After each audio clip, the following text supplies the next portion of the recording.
श्री शिवाय नमस्तुभ्यम हर हर महादेव। स्वागत है आपका हमारे चैनल एस्ट्रो ओम पर। दोस्तों, आप सभी लोग जानते हैं 19 जुलाई 2024 शुक्रवार के दिन पड़ रहा है प्रदोष व्रत। अब दोस्तों, आषाढ़ महीने का प्रदोष व्रत मतलब भगवान शिव जी का सबसे प्रिय दिन है, तो भाई इस दिन की महत्वता बहुत ही ज्यादा बढ़ जाती है। और दोस्तों, इसी दिन किया जाने वाला पंडित जी द्वारा बताया गया 5 कनेर के फूल वाले उपाय भी है, जो कि दोस्तों बहुत सारे लोग पहले कर चुके हैं, पर कुछ समय से यह वाला उपाय लोग भूल चुके हैं, क्योंकि दोस्तों इस उपाय को हमने आपको बहुत दिनों से नहीं बताया है। पर दोस्तों, उपाय जो भी होता है वो हमेशा काम करता है। जो भी व्यक्ति उस उपाय को पूरे मन और विश्वास से करता है, भाई उसके लिए वह उपाय जरूर काम करता है। तो दोस्तों, प्रदोष व्रत के दिन आप लोगों को ये 5 कनेर के फूल वाले उपाय जरूर करना चाहिए। पर दोस्तों, ये 5 कनेर के फूल वाले उपाय हमें क्यों करना चाहिए, इससे हमारा क्या फायदा होगा? तो देखो, हम आपको यहां पर बता दें, प्रदोष सबसे पहली चीज भगवान शिव जी को बहुत ज्यादा प्रिय होता है। उसकी बहुत ही बड़ी और विशेष महत्वता होती है। उस दिन आप यह समझ सकते हो कि उस दिन आप भगवान शिव जी को बहुत आसानी से प्रसन्न कर सकते हो। अब प्रसन्न कैसे करोगे, उसके लिए आपको कुछ ना कुछ तो करना पड़ेगा।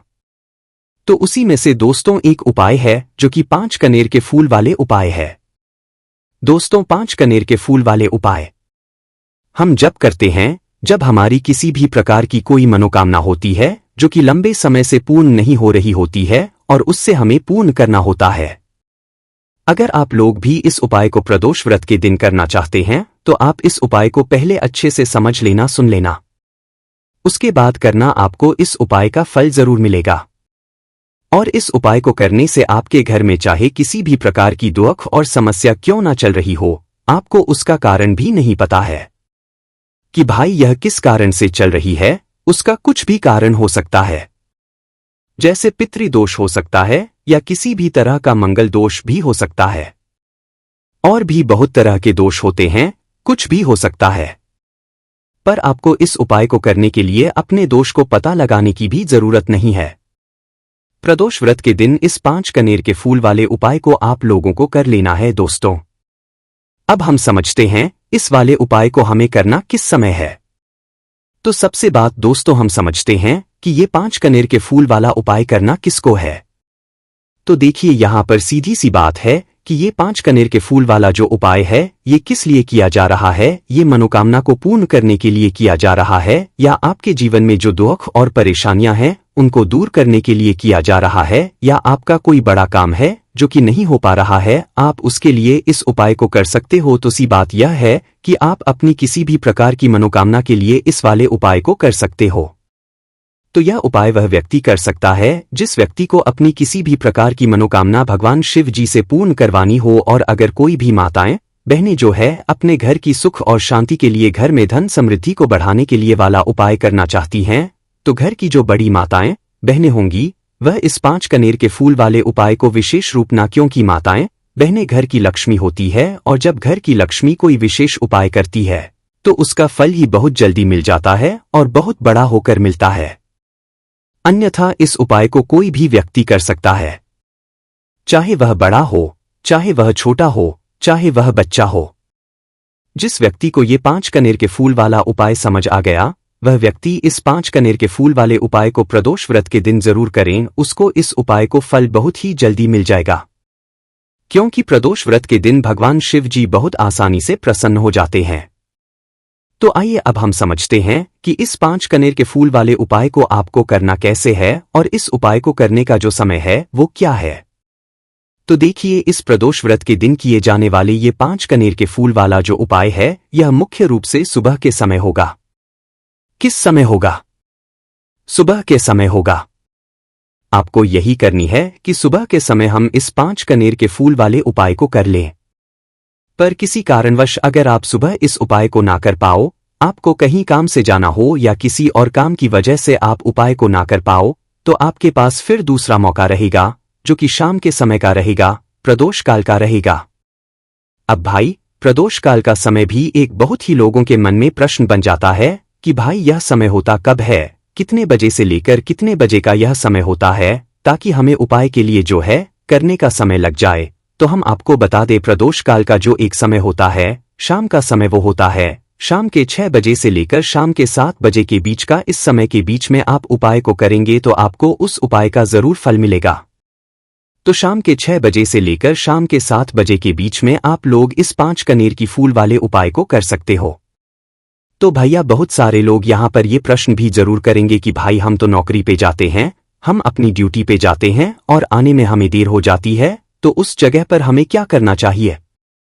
तो देखिए, उन लोगों को भी टेंशन लेने की जरूरत नहीं है। अगर आप लोग इस उपाय को शाम के समय प्रदोष काल में कर रहे हैं और अगर आप आने में देरी भी हो जाती है, आपको आने में 7 बजे तक आप नहीं पहुंच पाते हो, तो भाई आप 7 या रात 8 बजे तक भी अगर उपाय को करोगे तो भी चल जाएगा।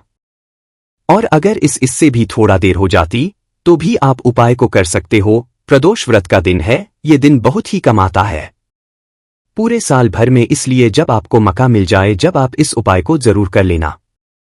कोई भी उपाय हो आप कभी भी कर सकते हो। प्रदोष व्रत के दिन बस कोशिश करना कि समय के थोड़ा मतलब अंतर्गत ही कर लो, पर किसी कारणवश अगर ना कर पाओ तो फिर आप थोड़ा देरी से भी कर सकते हो।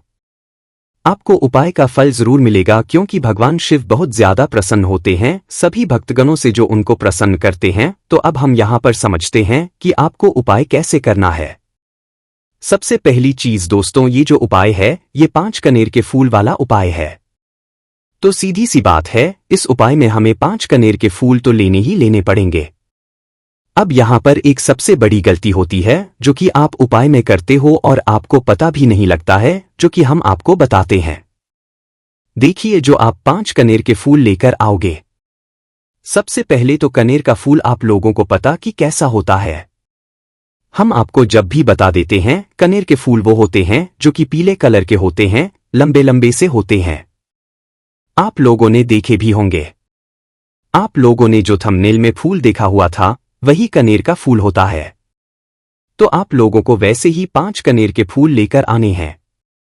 ये कनेर के फूल आप लोगों को बहुत आसानी से मिल जाते हैं, बस आपको इसका पेड़ ढूंढना होता है और बहुत सारे फूल उसमें लगे हुए होते हैं, कुछ भी कमी नहीं होती। बस दोस्तों, आपको यहाँ पर ध्यान इस बात का रखना है कि अगर ये 5 कनेर के फूल जो है मतलब कनेर के फूल का पेड़ जो है कहीं बाहर लगा हुआ है, वो किसी के अंडर में नहीं लगा हुआ है, किसी का वो पेड़ नहीं है, तो आप बिना पूछे जो है वह कनेर के फूल तोड़कर ला सकते हो। पर अगर कोई सा कनेर का पेड़ किसी के घर के अंदर लगा हुआ है और आपको वह कनेर के फूल उसके घर के अंदर से चाहिए, तो भाई उससे पहले पूछना कि भाई हम जो है आपके पेड़ में 5 कनेर के फूल ले लें या कनेर के फूल ले लें। भाई पहले उससे पूछना, क्योंकि ये वाले जो 5 कनेर के फूल आप लोग ले रहे हो ये उपाय के लिए ले रहे हो, और भगवान शिव जी को उपाय जब हम करते हैं तो भाई पूर्ण रूप से जो है हम पूरे विधि विधान से करते हैं।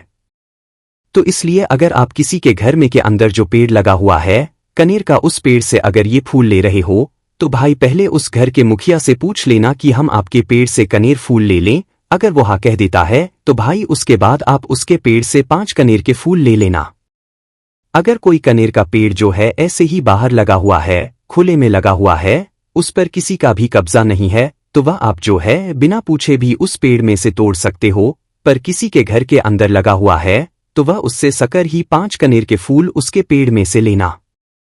अब आपके पास 5 कनेर के फूल भी आ चुके हैं। अब दोस्तों, कनेर के फूल के साथ में क्या हमें सीधा करना है या कुछ सामग्री भी लेकर जाना है? तो देखो, कोई भी उपाय जब हम करते हैं तो सीधा हम उपाय जाकर नहीं करते हैं, उससे पहले हम भगवान शिव जी की पूजन अर्चना भी करते हैं। तो देखो, अगर यह उपाय आप सुबह के समय कर रहे हो, प्रातः काल कर रहे हो, तो आप लोगों को अपने साथ में कम से कम 1 लोटा जल तो जरूर लेकर जाना ही जाना है। प्रदोष व्रत का दिन रहेगा, वैसे ही माताएं बहनें अपनी पूजन सामग्री लेकर जाएंगी, तो उन लोगों के लिए कोई दिक्कत नहीं है जो प्रतिदिन शिव जी के मंदिर जाते हैं या प्रदोष व्रत के दिन अपनी पूरी पूजन सामग्री लेकर जाएंगे। भाई वो वैसे के वैसे ही लेकर जाएं, ये बात उनके लिए है जो कुछ भी लेकर नहीं जाएंगे। भाई वो बस 1 लोटा जल तो जरूर लेकर जाए। अगर वह इस उपाय को 5 कनेर के फूल वाले उपाय को कर रहे हैं, उसी के बाद में दोस्तों शाम के समय की बात करें, तो भाई शाम के समय अगर आप लोग इस 5 कनेर के फूल वाले उपाय को कर रहे हो, तो अपने साथ में गोल बाती का घी का दीपक जरूर लेकर जाना। जो घी का दीपक लोगे वो आटे का होना चाहिए। आटे का होने के साथ में उसके अंदर गोल बाती रखा आएगी। वो गोल बाती आप अपने हाथों से बनाओगे तो ज्यादा बेहतर होगा। साथ ही में उस दीपक के अंदर जो मतलब चीज डलेगी वो डालेगी शुद्ध देसी गाय का घी। उसके अंदर शुद्ध देसी गाय का घी ही डालना, ना भैंस का डालना, ना मिलावटी बाजार का घी डालना। इस बात का भी ध्यान रखना। अगर आपको उपाय का पूर्ण फल चाहिए तो भाई करना क्या है, देखो सुबह अगर उपाय कर रहे हो ना, तो अगर 12 बजे तक भी उपाय करोगे तो भी कोई दिक्कत वाली बात नहीं है, कर सकते हो। प्रदोष व्रत का दिन बार बार नहीं आता है। आपको पहुंचना है सबसे पहले तो अपने घर के पास में जो शिव मंदिर हो, शिवालय हो, जहां पर शिवलिंग विराजित हो, वहां पर आप लोगों को पहुंच जाना है।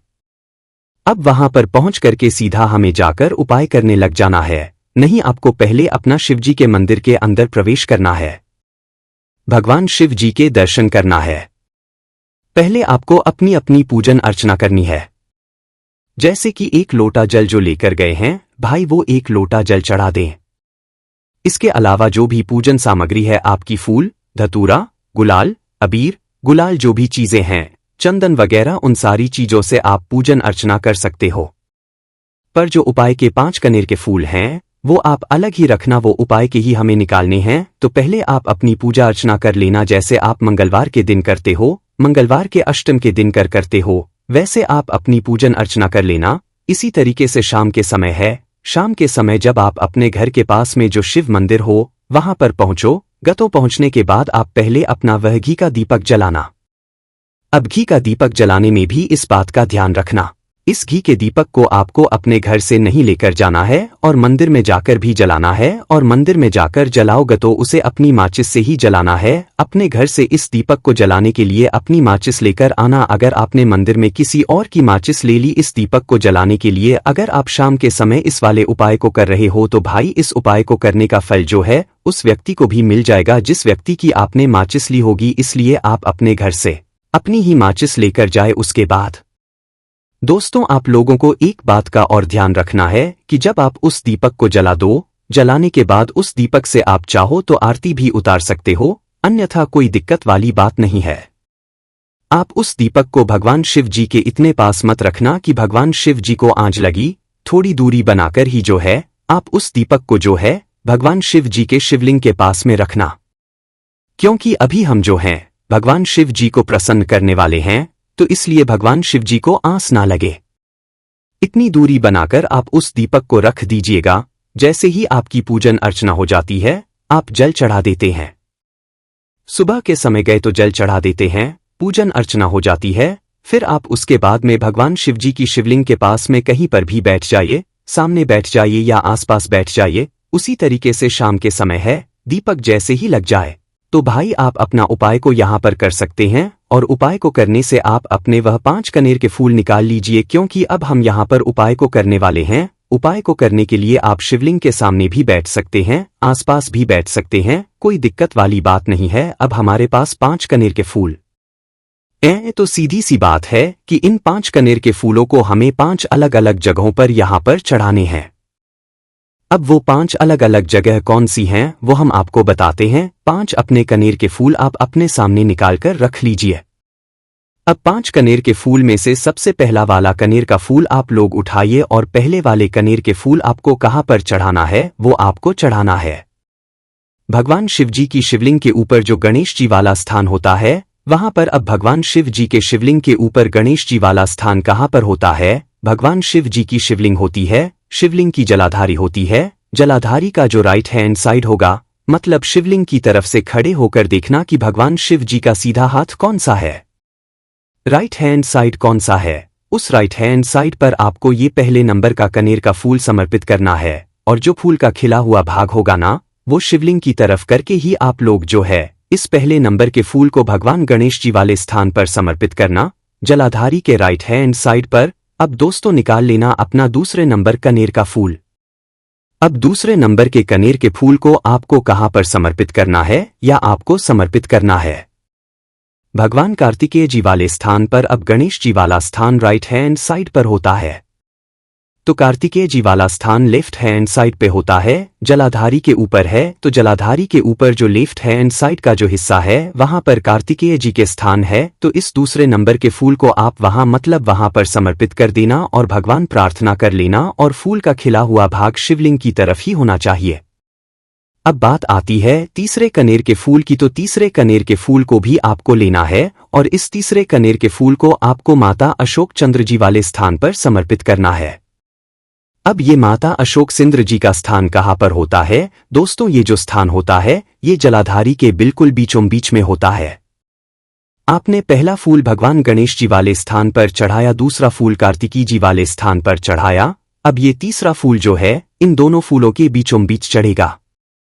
मतलब जहां पर माता अशोक सुंदर जी का स्थान होता है, खिला हुआ भाग शिवलिंग की तरफ करके ही जो है इस तीसरे नंबर के फूल को आप समर्पित कर देना माता असकचंदी वाले स्थान पर। अब बात आती है चौथे नंबर के फूल की। तो दोस्तों जो चौथे नंबर का फूल होगा ये आप लोगों को कहां पर समर्पित करना है? ये आप लोगों को समर्पित करना है भगवान जी की शिवलिंग के ऊपर जो एक पात्र टंगा हुआ होता है जिससे बूंद बूंद करके जल टपकता है, जिसके अंदर शिव जी की 5 बेटियों का स्थान होता है, जया विष हरा शामली बारी दोतली और देव। उस पात्र के अंदर जो है आप लोगों को क्या करना है? ये चौथे नंबर के फूल को समर्पित करना है। अगर किसी कारणवश आपका वह पात्र जो है शिवलिंग के ऊपर जो पात्र टंगू होता है जिससे बूंद बूंद करके जल टपकता है वह पात्र उपस्थित ना हो, आपको क्या करना है कि शिव जी की 5 बेटियों का नाम लेकर जया विष हरा शामली बारी और देव का नाम लेकर जो है इस चौथे नंबर के फूल को आपको जलाधारी के ऊपर ही कटी शिवलिंग का जो कटी भाग होता है, मतलब जलाधारी के ऊपर ही जो भाग होता है वहां पर समर्पित कर देना इस चौथे नंबर के फूल को। उसके बाद में दोस्तों बात करते हैं आखिरी नंबर के 5वें नंबर के फूल को, जो कि आखिरी फूल है हमारा। इस 5वें नंबर के फूल को आपको क्या करना है? आपके मतलब जिस मंदिर में आप गए हो वहां पर अगर त्रिशूल लगा हुआ है तो भाई त्रिशूल का एक मध्य भाग होगा जहां से वो त्रिशूल के तीनों भाग निकले हुए होंगे, तो आपको वो त्रिशूल का एक मध्य भाग देख लेना है। उस मध्य भाग पर आपको इस 5वें नंबर के कनेर के फूल को छुआ है, स्पर्श कराना है, और स्पर्श कराने के बाद इस 5वें नंबर के फूल को आपको क्या करना है? भगवान शिव जी की शिवलिंग के ऊपर समर्पित कर देना है। अब दोस्तों अगर वह मतलब जो है त्रिशूल ना भी हो आपके मंदिर में उपस्थित तो आप सीधा सीधा ये जो 5वें नंबर का कनेर का फूल है या भगवान शिव जी की शिवलिंग के ऊपर समर्पित कर देना। बस ध्यान इस बात का रखना कि जो खिला हुआ भाग है फूल का वो सामने की तरफ होना चाहिए, जलाधारी की तरफ होना चाहिए, और डंडी का जो भाग है वो शिवलिंग के पीछे की तरफ होना चाहिए फूल की। तो इस बात का आप लोगों को ध्यान रखना है। जैसे ही आप लोग को ये 5 फूल समर्पित कर दे देते हैं वहीं पर भगवान शिव जी के शिवलिंग के पास में बैठकर जो है जोड़कर विनती कर कर अपनी वह मनोकामना बोलना जिस मनोकामना के लिए आप लोग यह वाला उपाय कर रहे हो, अपनी वह दुख और समस्या बोलना जिसके लिए आप लोग अपना ये वाला उपाय कर रहे हो। अपनी किसी भी एक मनोकामना के लिए ये वाला उपाय करना। तीसरे उपाय की जो कि तीसरा उपाय आपको बताने जा रहे हैं, यह उपाय भी हल्दी से जुड़ा हुआ है, और यह उपाय अगर आपने कर लिया तो आपकी कितनी भी बड़ी इच्छा हो, विश हो, मनोकामना हो वह पूरी हो जाएगी, जो आपको अभी तक अपने जीवन में मिला नहीं है। आप चाहते हैं कि मेरी इच्छा पूरी हो जाए, तो अपनी विश को पूरा करने के लिए, मनोकामना को पूरा करने के लिए ये तीसरा वाला उपाय आपको शुक्रवार के दिन करना है। करना क्या है? पीसी हुई फिर से आपको यहाँ पर हल्दी लेनी है, थोड़ा सा लेना है जल, और थोड़ा सा यहाँ पर आपको क्या करना है? जो जल लिया है उसी जल के अंदर इस पीसी हुई हल्दी को डालना है और अच्छे से घुमा लेना है, मिला लेना है। ये हल्दी वाला जो जल है इसका छिड़काव आपको अपने पूरे घर में शुक्रवार के दिन करना है, ठीक है ना? तो ये उपाय भी आप किसी भी समय कर सकते हो। वैसे तो कोशिश करें कि सुबह में कर ले, अगर टाइम नहीं है तो आप किसी भी टाइम इस उपाय को कर सकते हैं। तो देखिए हल्दी वाला जल का छिड़काव जब आप अपने घर में करते हैं तो इससे होता क्या है कि आपके घर में जो सकारात्मक ऊर्जा होती है, जो कि पॉजिटिव एनर्जी होती है, ये बहुत ज्यादा बढ़ जाती है। और जैसे आपके घर में सकारात्मक ऊर्जा बढ़ती है, पॉजिटिव एनर्जी बढ़ती है, आपके घर में धन की वर्षा होना शुरू हो जाती है, क्योंकि यहाँ पर आपसे श्री हरि विष्णु प्रसन्न हो जाते हैं और माँ लक्ष्मी प्रसन्न हो जाती है। और जैसे ही यह दोनों प्रसन्न हुए आप समझ लीजिए कि बिल्कुल आपके घर में निर्धनता और गरीबी रुकती नहीं है और रातों रात आप अपने जीवन में धनवान बन जाते हैं। बस पूरी सच्ची श्रद्धा के साथ आपको हल्दी वाले जल का छिड़काव करना है। आपको अपने मन में यह प्रार्थना करनी है श्री हरि विष्णु से, माँ लक्ष्मी से कि मेरे घर में धन की वर्षा हो और मैं अपने जीवन में धनवान बनता चला जाऊं, इतना कह देना। और यह जो हल्दी वाला जल है इसका छिड़काव अपने घर में कर देना। फिर देखना रातों रात आपके जीवन में कैसे चमत्कार होता है। तो आषाढ़ महीने का किसी भी शुक्रवार के दिन यह उपाय आप कर सकते हैं। और यह उपाय आपको कितनी बार करना है? सिर्फ और सिर्फ 2 गुरुवार करना है। बाकी दोस्तों, अगर इस उपाय को करने में आपको कोई भी दिक्कत, समस्या, परेशानी आती है तो उसे आप हमसे कमेंट करके पूछ सकते हैं। श्री शिवाय नमस्तुभ्यम। हर हर महादेव।